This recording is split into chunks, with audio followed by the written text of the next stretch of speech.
নতুন সরকারের প্রথম ৬ মাসে অর্থনীতির চিত্র কেমন?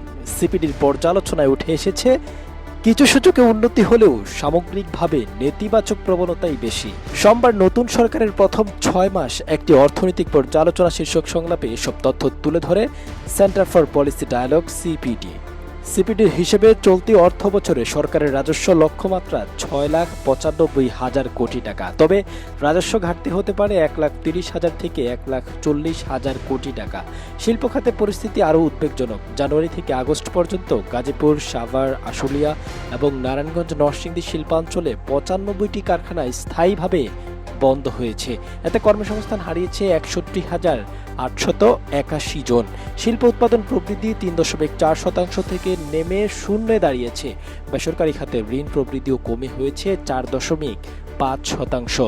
নেট বিদেশি বিনিয়োগ কমেছে ৬৬২ মিলিয়ন থেকে ৫৯৪ মিলিয়ন ডলারে। তবে মূল্যস্ফীতিতে কিছুটা উন্নতি হয়েছে।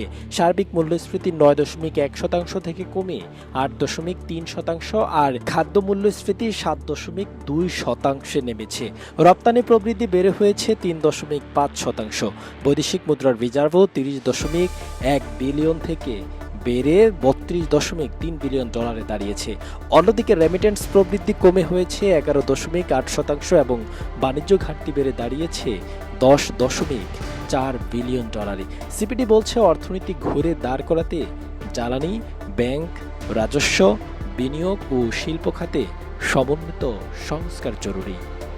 শাওন আহমেদ সাদ, ভিশন 24।